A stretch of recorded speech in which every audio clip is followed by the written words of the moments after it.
خواتین کے لیے بلیڈ استعمال کرنا بالوں کو صاف کرنے کے لیے مکروہ اور ناپسندیدہ عمل ہے، خلاف سنت ہے۔ نبی صلی اللہ علیہ وسلم نے خواتین کو جو بال صاف کرنے کے لیے جس چیز کو سنت قرار دیا وہ بلیڈ کا استعمال نہیں ہے، پاؤڈر ہے یا کوئی بھی ایسی کریم وغیرہ کے ذریعے بال صاف۔ 40 سال کی عمر کے بعد مرد ہو یا عورت، اس کے لیے کالا رنگ استعمال کرنا ناجائز حرام ہے، اور 40 سال سے پہلے مرد ہو یا عورت اس کے لیے کالے رنگ کا استعمال کی گنجائش ہے، اور 40 سال کے بعد کالے رنگ کے علاوہ کوئی بھی رنگ لگا سکتے ہیں، چاہے مرد ہو یا عورت۔ اس میں یعنی مردوں یا عورتوں کا کوئی فرق نہیں ہے، 40 سال کے بعد آپ بلیک کلر کے علاوہ کوئی بھی کلر لگا سکتے ہیں۔ جی اگلا سوال یہ ہے کہ ہم آئی بروز نہیں بنواتی کیونکہ اس سے منع کیا گیا ہے، البتہ ہم تھوڑی خوبصورتی کے لیے زائد بالوں پر بلیچ کر لیتے ہیں، کیا ایسا کرنا صحیح ہے؟ انہوں نے یہ کہا ہے کہ بلیچ کر لیتے ہیں، تو بلیچ کرنے سے کیا ان کا کلر چینج ہو جاتا ہے؟ اگر وہ وائٹ ہو جاتے ہیں کلر ان کا، ایسا ہو رہا ہے کہ وہ نظر ہی نہیں آتے دیکھنے میں، تو میں نے تو تلاش کیا، مجھے کہیں اس کا جزیہ نہیں ملا، لیکن یہ پھر بالوں کو کلر کرنے میں آئے گا، تو بالوں کو بلیک کلر کے علاوہ آپ کر سکتے ہیں، لیکن اگر اس سے مقصد یہ ہے کہ بلیچ کرنے سے وہ بال اس جگہ سے غائب ہو جاتے ہیں تو وہ پھر وہ اسی بال توڑنے کے حکم میں ہی ہے، وہ بھی ناجائز ہے۔ جی اگلا سوال اقرا ملتان سے پوچھ رہی ہیں کہ کیا عورتیں غیر ضروری بال صاف کرنے کے لیے بلیڈ استعمال کر سکتی ہیں؟ جائز ہے، مگر خواتین کے لیے بلیڈ استعمال کرنا بالوں کو صاف کرنے کے لیے مکروہ اور ناپسندیدہ عمل ہے، خلاف سنت ہے۔ نبی صلی اللہ علیہ وسلم نے خواتین کو جو بال صاف کرنے کے لیے جس چیز کو سنت قرار دیا وہ بلیڈ کا استعمال نہیں ہے، پاؤڈر ہے یا کوئی بھی ایسی کریم وغیرہ کے ذریعے بال صاف کیے جائیں۔ جی اگلا سوال اٹک سے عبداللہ پوچھ رہے ہیں کہ جوائنٹ فیملی سسٹم میں شرعی پردے کی تفصیل بتا دیں، یعنی چہرہ، آواز اور کپڑوں وغیرہ کا پردہ کس حد تک ہوگا؟ جوان عورت کے لیے جوائنٹ فیملی میں بھی پردہ فرض ہے، اور چہرے کا پردہ بھی فرض ہے اس پر۔ البتہ کپڑوں کا پردہ کرنا بہت مشکل ہے جوائنٹ فیملی میں، اگر سب اکٹھے رہتے ہیں کپڑے کا پردہ فرض نہیں ہے ایسی صورت میں، اگر مشکلات پیش آ رہی ہیں۔ رہا یہ مسئلہ کہ یہ جو بعض دفعہ ایسے ہوتا ہے کہ جوائنٹ فیملی میں کوئی خاتون پردہ کرتی ہیں تو بالکل کمرے میں بند ہو جاتی ہیں، اور وہ کہتی ہیں کہ آواز کا بھی پردہ ہے، جس کی وجہ سے جو گھر کے اجتماعی نظم میں پھر بہت زیادہ یعنی مشکلات پیش آتی ہیں، کھانا پکانا، یا ظاہر ہے جب سب مل کے رہتے ہیں تو سب کو ایک دوسرے کی خدمت کرنی پڑتی ہے، تو وہاں یہ گنجائش ہے، فقہا نے یہ گنجائش دی ہے کہ اگر کوئی بات کرنا چاہے تو بات بھی کر سکتی ہے دیور سے پردے کے پیچھے، اور اگر سب اکٹھے بیٹھ کے کھانا کھا رہے ہیں، جیسے ایک ہی میز پہ یا ایک ہی دسترخوان پہ سب کا کھانا کھانے کا معمول ہے، جیسے کہ والدین کی خواہش ہوتی ہے کہ سب بیٹے اور بہویں ایک ہی جگہ بیٹھیں، تو اس کی بھی گنجائش ہے کہ یعنی جو خاتون پردہ کر رہی ہیں تو وہ اسی رو میں بیٹھیں جس رو میں دیور بیٹھا ہوا ہے، درمیان میں فاصلہ ہونا چاہیے، ساتھ بیٹھنا تو جائز نہیں، تاکہ دیور کی نظر چہرے پہ نہ پڑے، اور دیور کو بھی چاہیے کہ احتیاط کرے۔ تو اس طرح سے یعنی اگر گھروں میں یعنی چھوٹا گھر ہے یا بڑی فیملی ہے، یعنی بالکل ہی اپنے آپ کو چھپانا بہت مشکل ہو رہا ہے، تو اس طرح سے یعنی پردہ کیا جا سکتا ہے۔ یعنی خلاصہ یہ نکلا کہ ایسے نہ بیٹھا جائے بالکل آمنے سامنے کہ دیور کی نظر بھابھی پہ پڑ رہی ہے، یہ بالکل جائز نہیں ہے، اور بے تکلف نہ ہوا جائے، جیسے بعض خاندانوں میں دستور ہے دیور بھی جوان ہے بھابھی بھی جوان ہے اور خوب کہہ کے سامنے بیٹھ کے لگا رہے ہیں، یہ بالکل غلط ہے۔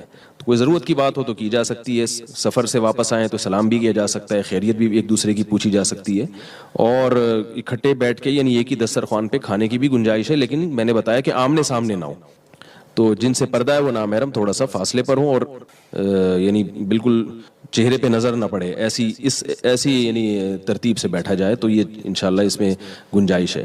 اور امام یوسف رحمہ اللہ تعالیٰ کے نزدیک اس کی بھی گنجائش ہے کہ خواتین جو آٹا وغیرہ گوندنے کے لیے، برتن دھونے کے لیے اپنی کلائیاں کھول لیتی ہیں، تو اس پہ اگر کبھی نظر پڑ جائے تو وہ بھی انشاءاللہ معاف ہے، کیونکہ خواتین کو یہ ضرورت ہے کہ اپنی آستینیں اوپر کرنی پڑتی ہیں، کلائیاں کھولنی پڑتی ہیں کھانا پکانے کے لیے، برتن دھونے کے لیے، تو جوائنٹ فیملی میں رہتے ہوئے اس کی بھی گنجائش ہے کہ ضرورت سے اگر وہ اپنی کلائیاں کھول لیتی ہیں تو اس گنجائش پر بھی عمل کیا جا سکتا ہے۔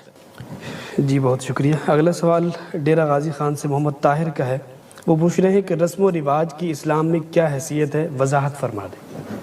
ان کے سوال بہت ہی مبہم ہے کہ رسم و رواج کچھ تو ایسی ہیں جو سنت نہیں ہے لیکن اس کو لوگ دین سمجھتے ہیں، تو اس کو پر تو بدعت کا گناہ ہوگا۔ کچھ رسم و رواج ایسی ہیں کہ جن سے یعنی جیسے نکاح کی رسومات ہیں یا میت کی رسومات ہیں، اس کو لوگ دین تو نہیں سمجھتے، لیکن وہ ایسی رسومات ہیں کہ ان کی وجہ سے مرنا بھی مشکل ہو گیا اور شادی بیاہ بھی مشکل ہو گئی، یعنی اور بچوں کی پیدائش کے موقع پہ جو رسومات ہوتی ہیں، یعنی پیدائش بھی مشکل، پھر شادی بھی مشکل اور مرنا بھی مشکل، تو آج کل خرچے کے بغیر لوگ کوئی کام نہیں کر رہے. تو ایسی رسومات جس کی وجہ سے لوگ کسی بھی مشکلات میں پڑ رہے ہوں تو وقتی طور پہ مزہ تو بہت آتا ہے ان رسومات میں. یعنی جیسے ہو رہا ہے ہمارے معاشرے میں بہت ساری رسومات ہیں, مزہ تو بہت آتا ہے لیکن اس کا معاشرے پہ منفی اثر پڑ رہا ہوتا ہے, لوگ تنگ آ رہے ہوتے ہیں. تو ان رسومات کو وہ بھی ناجائز ہوں گی, ان پہ بھی گناہ ملے گا, کیونکہ شریعت کبھی بھی ایسی کوئی وقتی انٹرٹینمنٹ کو پسند نہیں کرتی جس کی وجہ سے معاشرے پہ منفی اثرات پڑ رہے ہیں. اور اگر اس کے علاوہ کوئی ایسی رسم ہے جس سے نہ کوئی نقصان ہو رہا ہے اور نہ لوگ اس کو سنت سمجھ رہے ہیں تو وہ اصل ہر چیز میں اباحت ہے, وہ جائز ہے, اس میں پھر کوئی گناہ نہیں ہے. اگر ان کو کوئی خاص رسم پوچھنی ہے تو یہ دوبارہ سوال کر سکیں. اگلا سوال یہ ہے کہ کیا نفلی قربانی میں ایک حصے میں 2 آدمی شریک ہو سکتے ہیں؟ نہیں, قربانی چاہے نفلی ہو یا واجب ایک حصہ ایک ہی آدمی کی طرف سے ہوتا ہے. 2 شریک ہو گئے تو کسی کی بھی قربانی نہیں ہوگی. جی بہت شکریہ مفتی صاحب کا. اب ہم اگلے چند سوالات کے ساتھ حاضر ہوتے ہیں مفتی محمد حسین خلیل خیل صاحب کی خدمت میں. مفتی صاحب آپ سے ہمارا پہلا سوال یہ ہے کہ کیا سنت غیر مؤکدہ پڑھنے کا طریقہ وہی ہے جو سنت مؤکدہ کا ہے؟ بسم اللہ الرحمن الرحیم. جی ہاں, دونوں میں کوئی خاص فرق نہیں ہے. جیسے کہ سنت مؤکدہ میں چاروں رکعات میں سورۃ فاتحہ کے ساتھ سورت ملانا لازم ہے, تو غیر مؤکدہ میں بھی ایسا ہے.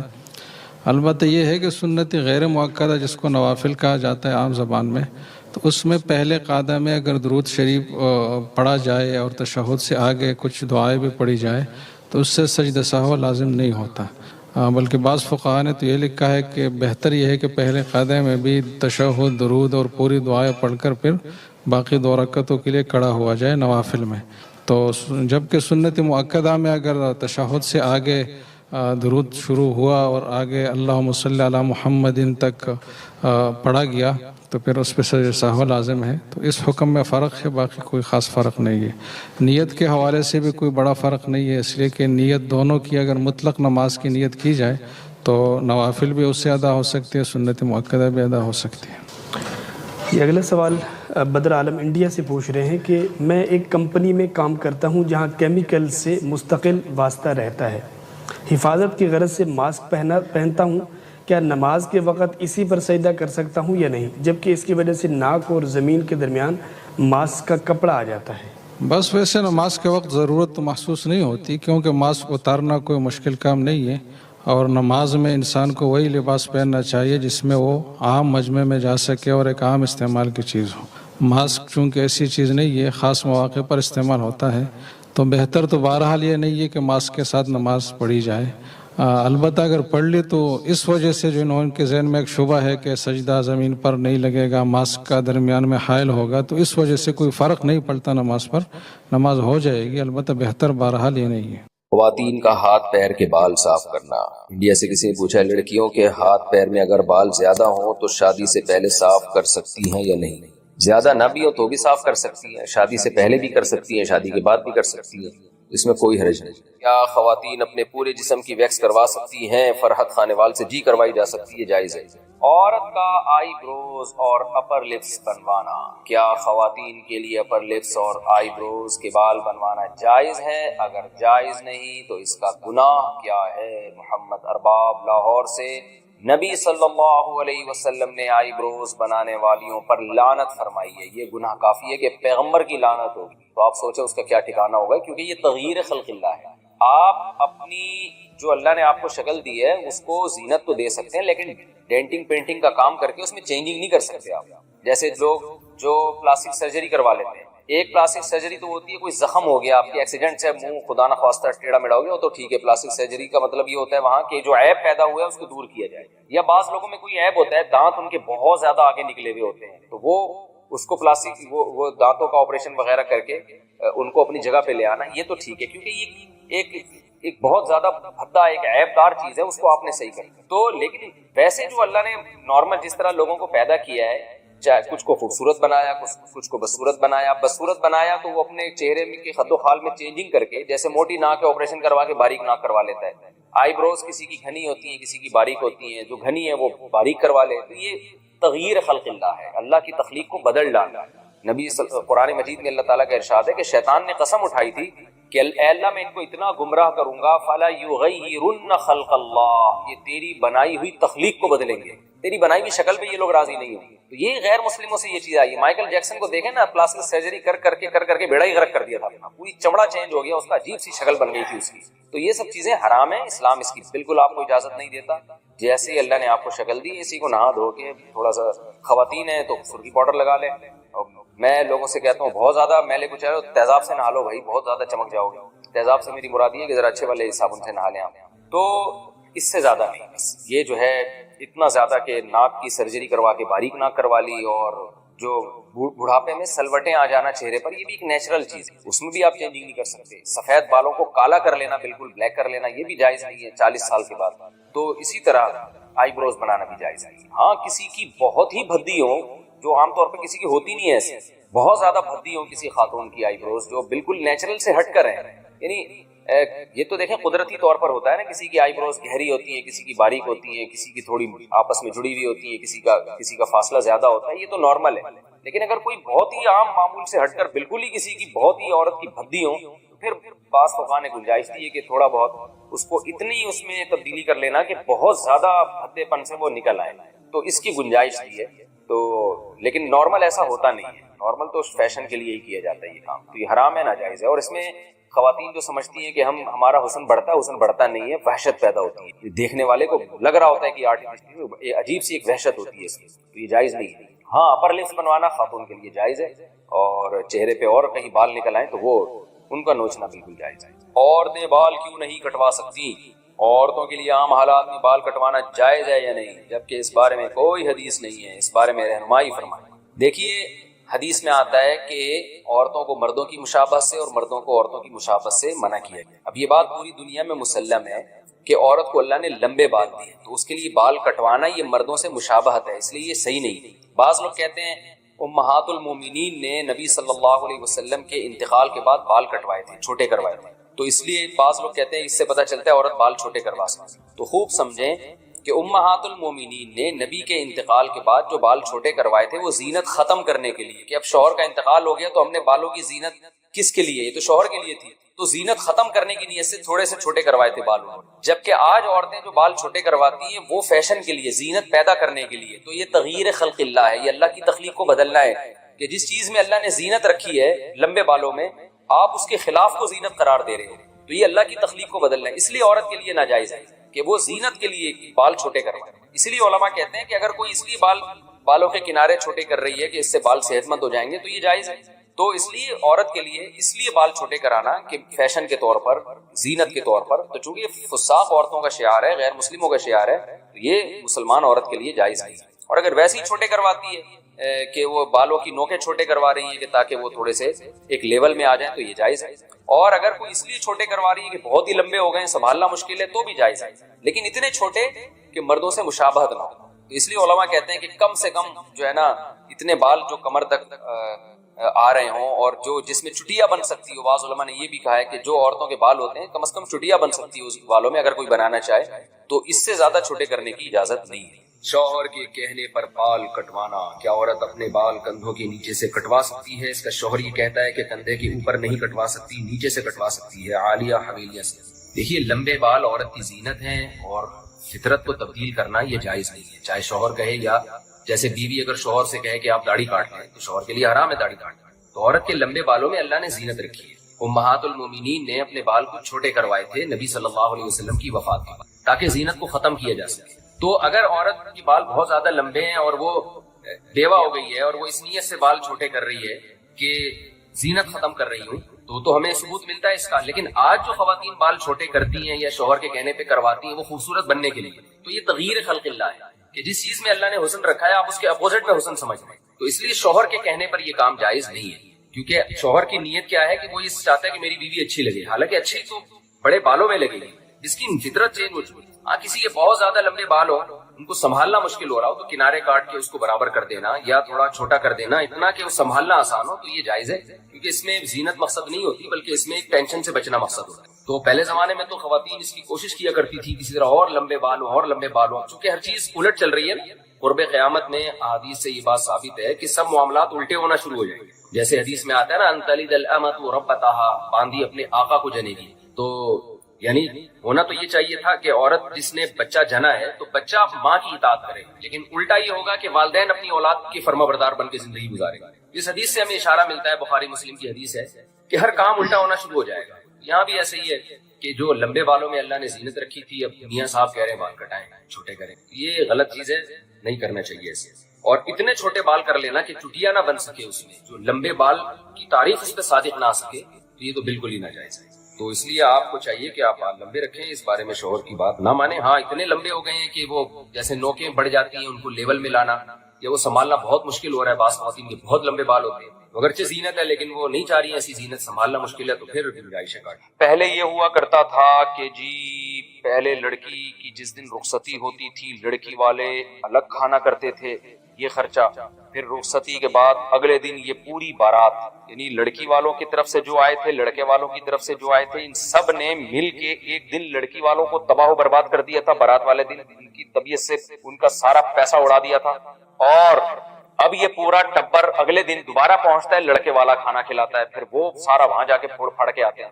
تو ڈبل کھانے ایک ایک شادی پہ ہو رہے ہیں اور بے تحاشا پیسہ خرچ ہو رہا ہے. اس کی وجہ سے نکاح مشکل ہوتا ہے. تو علماء نے کہنا شروع کیا کہ یہ بارات غیر شرعی رسم ہے، یہ ہندوانہ رسم ہے، یہ مسلمانوں کی رسم نہیں ہے. ہمارے پیغمبر صلی اللہ علیہ وسلم نے 4 بیٹیوں کی شادی کی ہے، ایک کھجور کا دانہ بھی کسی کو نہیں کھلایا اس میں، لیکن اپنی نکاح نبی نے جب بھی کیا ہمیشہ ولیمہ کیا. اسی طرح وہ مسلمانوں کے کنٹری جہاں مسلمان غیر مسلموں کے ساتھ نہیں رہے ہیں یا غیر مسلم ہم پہ مسلط نہیں رہے، ان کنٹریز میں، ان علاقوں میں جا کے آج بھی دیکھیں آپ کو بارات کا کھانا ملے گا ہی. لڑکی والے رخصتی، لڑکا لڑکی والوں کے گھر جا کے دلہن کو اٹھا کے لے آتا ہے، اگلے دن وہ جو ہے نا سب لوگ ولیمے میں پہنچ جاتے ہیں. تو علماء نے اس کے خلاف الحمدللہ بولنا شروع کیا. تو اس کا نتیجہ یہ نکلا ہے کہ اب کیا کر رہے ہیں لوگ، کہتے ہیں ہم بارات چھوڑ تو نہیں سکتے، تو ہم یہ کر لیتے ہیں کہ لڑکی والے اور لڑکے والے آدھے پیسے ملا کے خرچہ بچائیں اور ایک ہی دن میں ولیمہ اور بارات اکٹھا کر لیں. تو اب کیا ہوتا ہے کہ جس دن شادی ہوتی ہے اسی دن ولیمہ بھی، اسی دن بارات بھی، اور دونوں آدھے پیسے ملا لیتے ہیں، خرچہ بھی دونوں کا بچ جاتا ہے، آدھا ہو جاتا ہے، اور یہ دونوں دعوتیں مرج ہو جاتی ہیں. تو یہ اس حوالے سے تو ٹھیک ہے کہ some thing is better than nothing, اتنی حد تک تو ٹھیک ہے کہ چلو پہلے ڈبل خرچے ہو رہے تھے وہ تو کم از کم آدھے ہوئے نا، اور لوگ ڈبل کھانے پھوڑ پھاڑ کے رات کو 12 بجے آتے تھے. اور کتنے لوگ ایسے ہیں جو رات کو 12 بجے پور میں پھوڑ کے آئے اور صبح پھر پولیس سے بھی نہیں اٹھے، وہ ہمیشہ کے لیے اس دارے پانی سے پوچھے. لیکن غنیمت ہے کہ اس زیادہ بڑی برائی سے بچ گئے ہیں. لیکن پھر بھی یہ حقیقت میں سنت نہیں، کیونکہ اس میں 2 خرابیاں آ رہی ہیں. پہلی خرابی اس میں یہ ہے کہ ولیمہ ہمیشہ نبی صلی اللہ علیہ وسلم نے رخصتی کے بعد، تمام فقہاء اس پر متفق ہیں کہ ولیمہ رخصتی کے بعد ہوتا ہے. اور رخصتی کی ڈیفینیشن یہ ہے کہ دلہن دولہا کے کمرے میں آ جائے یا تنہائی کہیں اکٹھی اختیار کر لیں. تو اگر بارات میں ایسا ہیلا اختیار کر لیا جائے کہ ادھر نکاح ہوا، ادھر دلہن کو فوراً رخصتی کے لیے لڑکے کے گھر بھیج دیا، تو پھر رات کو یعنی اسی وقت رخصتی کر دیں، پھر اسی دن رات کو آپ کر لیں، ولیمہ بھی کر لیں، اور یعنی پھر وہ ولیمہ ہی کہلائے گا، لڑکا کرے گا. اس میں لڑکی والے اگر لڑکے کے ساتھ تعاون کر لیں کہ آدھے پیسے ہم دے دیں گے کیونکہ تم نے ہمارا بارات کا خرچہ بچا لیا، تو بھی ٹھیک ہے. ہونا تو یہی چاہیے کہ پورا خرچہ لڑکا کرے. لیکن اس دعوت کو ولیمہ کہا جا سکتا ہے اس لیے کہ یہ رخصتی کے بعد ہوئی ہے اور اس میں اصل کام لڑکا کر رہا ہے، یعنی لڑکے کی طرف سے دعوت. تو یہ ہے اصل طریقہ. دوسری خرابی اس میں کیا ہو رہی ہے جو دونوں مل کے کر رہے ہیں کہ آدھا خرچہ بہارا لڑکی والے اٹھا رہے ہیں. یہ 2 خرابیاں ابھی بھی اس میں پائی جاتی ہیں. پہلی خرابی کیا، رخصتی سے پہلے یہ دعوت ہو رہی ہے جو کہ ولیمہ نہیں کہلائے گی، اس میں ولیمے کی سنت پوری نہیں ہوگی. دوسرا خرچہ یہ کہ یہ کیسا ولیمہ ہے جس میں آدھا خرچہ لڑکی والے اٹھا رہے ہیں. اس لیے اس کو ختم کر دینا چاہیے. بہتر وہی ہے کہ جس دن لڑکی کی رخصتی ہو 2-4 افراد لڑکے والوں کی طرف سے آئیں اور لڑکی کو لے جائیں اور کھانا سارا ٹبر جو ہے نا بسیں بھر کے اگلے دن ان کے گھر پہنچ جائیں. لیکن بہرحال یہ اس سے پھر بھی بہتر ہے، یہ جو بیچ کی راستہ لوگوں نے اختیار کیا وہ اس سے پھر بھی بہتر ہے جو 2 دعوتیں ہوں. شادی میں کون سی رسموں سے بچنا ضروری ہے؟ شادی میں ایسی کون سی رسمیں ہیں جو ناجائز ہیں اور جن سے ہمیں بچنا چاہیے؟ نور فاطمہ کراچی سے.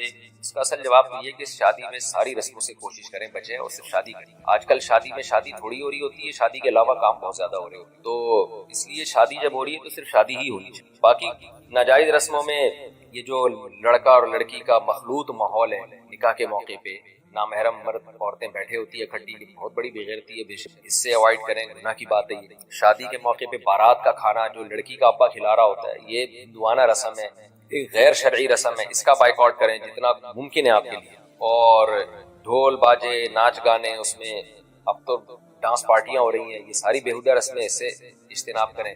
اور جہیز کی رسم سے اجتناب کریں، یہ بیہودہ رسم ہے۔ اور اس کے علاوہ پتہ نہیں گاؤں دیہاتوں میں تو کیا کیا ہو رہا ہے، دہی مل رہے ہیں اور جوتا چھپائی، اور سالیوں سے پھر دولہا کی ہنس ہنس کے باتیں ہوتی ہیں اور بڑی فری ہو رہا ہوتا ہے وہ، اور سالیاں بھی بڑی فری ہو رہی ہوتی ہیں، یہ سب بیہودہ حرکتیں ہیں۔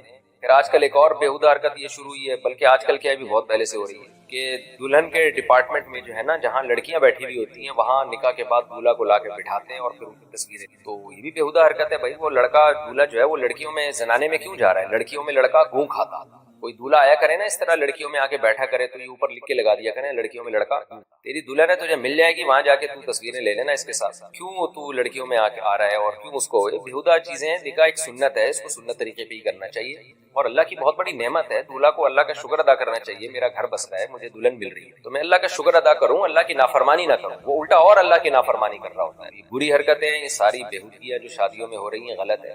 سعودی عرب میں اب تک تو یہی ہوتا ہے، اللہ آگے جو وہاں ماحول تبدیل ہو رہا ہے اللہ بس حفاظت ہی کرے، لیکن اب تک تو سعودی عرب کا ماحول بڑا اچھا ہے، وہاں بالکل اس کی پرمیشن نہیں ہوتی کوئی لڑکی کوئی خاتون جو ہے وہ مردانہ میں چلی جائے یا کوئی مرد عورتوں میں آ جائے، تو بہت سخت اس کی پابندی ہوتی ہے۔ اور لڑکیوں کو ایک صاحب نے یہاں تک بتایا کہ جو خواتین کا ڈپارٹمنٹ ہے اس میں موبائل لے جانے کی اجازت نہیں ہوتی، تاکہ کہ ایسا نہ ہو کوئی خاتون کسی خاتون کی تصویر نہ کھینچ لیں، تو اتنا سخت پردہ ہوتا ہے۔ ٹھیک ہے وہاں بھی ماحول آہستہ آہستہ چینج ہو رہا ہے، اللہ ہمارے بلاد حرمین کی اللہ حفاظت کرے۔ تو یہ تمام رسومات بیہودہ رسمیں ہیں، صرف ولیمہ ایک سنت ہے، ولیمہ کی رسم ہونی چاہیے، اس میں بھی خواتین الگ ہوں مرد الگ، اور نکاح کے موقع پہ چھوارے بانٹے جا سکتے ہیں، باقی ساری رسمیں غلط ہیں، اتنا کافی ہے بس۔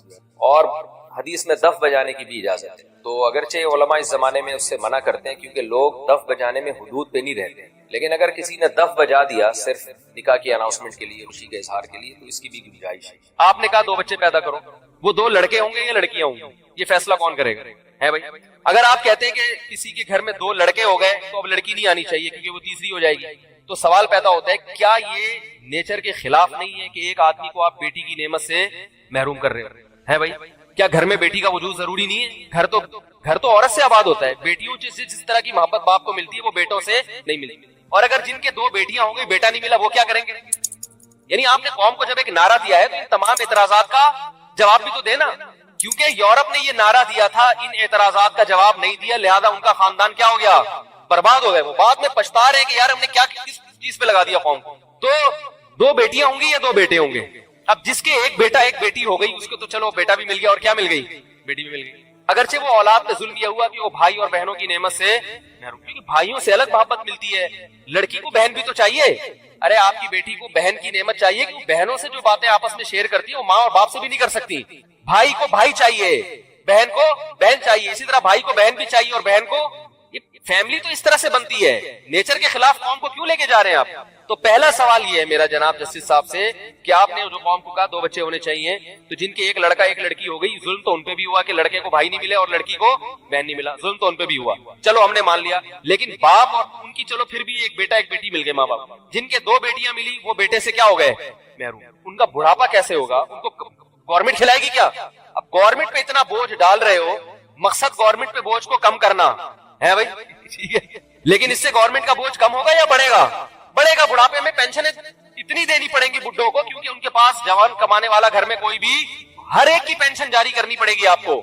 ابھی تو مخصوص قسم کے لوگوں کی پھر رکشے والے کو بھی پینشن دینی پڑے گی، جمعدار کو بھی پینشن دینی پڑے گی، ٹیکسیاں چلا رہے ان کو بھی پینشن دینی پڑے گی کیونکہ گھر میں بیٹا کمانے کے لیے نہیں ہے۔ اس کا جواب چیف جسٹس کے پاس بولو بھائی نہیں ہے، اگر ہے تو مجھے بتائیں وہ۔ دوسری بات یہ کہ جن کے بیٹی پیدا ہو گئی بیٹا نہیں ہے، اب ایک ہی حل ہے بیٹے کے لیے کہ وہ الٹرا ساؤنڈ کرے ایک بیٹی کے بعد، اگر بیٹی نکلی دوسری تو اس کو قتل کر دیں ماں کے پیٹ میں، جیسے کہ انڈیا اور چائنا میں ہندو لوگ کرتے ہیں، انڈیا میں اور چائنا میں چائنیز کرتے ہیں۔ چائنا میں 2 بچوں کا قانون ہے، لیکن وہاں گروتھ ریشو لڑکوں کا زیادہ اس لیے ہے کہ لڑکی کو پیدا ہونے پر پابندی ہے، اور جو لڑکی کی جنس کا پتہ چلتا ہے نا کہ لڑکا ہے یا لڑکی، یہ اس وقت پتہ چلتا ہے جب ماں کے پیٹ میں بچے میں جان پڑ چکی ہو۔ یہ کتنا بڑا ظلم ہے کہ آپ گروتھ ریشو پہ کنٹرول کرنے کے لیے وہ ماں جو بچے کی محافظ سمجھی جاتی رہی ہے ہمیشہ، وہی ماں اپنے بچے کی کیا بن جائے؟ قاتل۔ اسی ظلم کو قرآن نے بیان کیا وَإِذَا الْمَوْءُودَةُ سُئِلَتْ بِأَيِّ ذَنبٍ قُتِلَتْ، جس دن اس بچی سے پوچھا جائے گا بتا تجھے کس جرم میں قتل کیا گیا، کیونکہ اس بچی کا کوئی والی وارث نہیں، وہ تو پیدا ہی نہیں ہوئی نا جو کیس کرے عدالت میں۔ تو آپ یہ ظلم پر لوگوں کو لے کر آ رہے ہو، کیونکہ یہ ایسا ہوگا، کوئی بھی اس پہ راضی نہیں ہوگا کہ میری صرف بیٹیاں ہوں، ہر آدمی کو بیٹا چاہیے۔ ممکن ہے اس پہ تو کچھ لوگ راضی ہو جائیں کہ ہمیں 2 بیٹے مل گئے، بیٹی نہیں چاہیے، لیکن اس پہ لوگ راضی نہیں ہوں گے کہ ہمیں بیٹا نہ ملے۔ نتیجہ کیا نکلے گا؟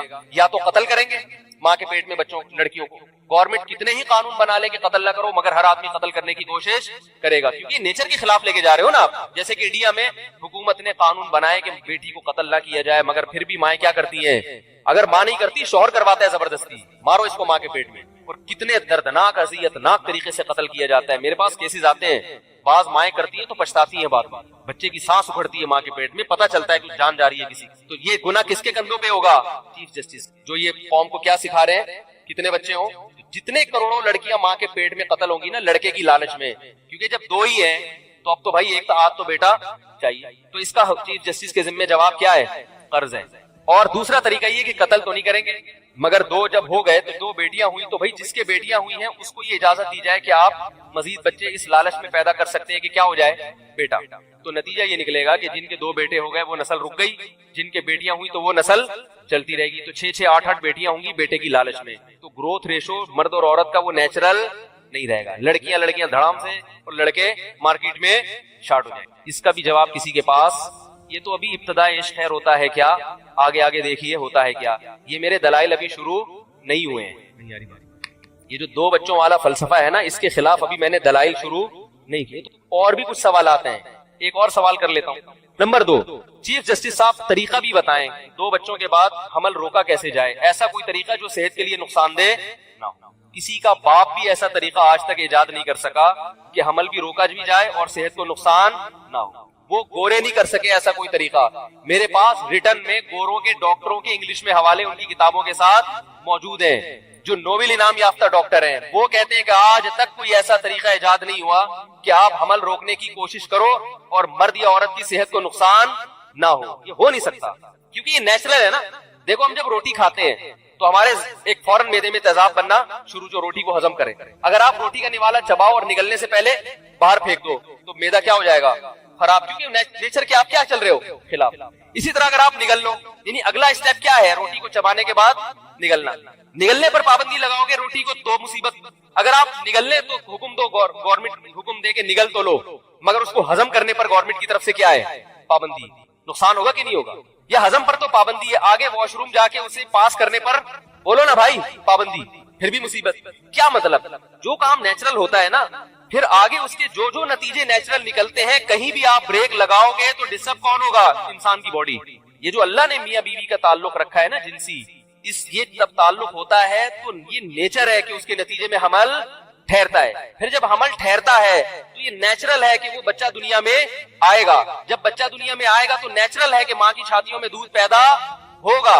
کسی بھی اسٹیپ پہ آپ بریک لگاؤ گے تو بیڑا غرق ہوگا عورت کا۔ لیکن ہمارے ہاں فیملی پلاننگ والے عورت کی صحت کے نام پہ اس کو بیوقوف بنا رہے ہیں۔ عجیب بات، کہہ رہے ہیں اس سے صحت خراب ہوگی، تو یہ صحت اگر خراب ہوتی تو یہ پروسیس نیچرل نہ ہوتا، یہ نیچر کے خلاف ہوتا۔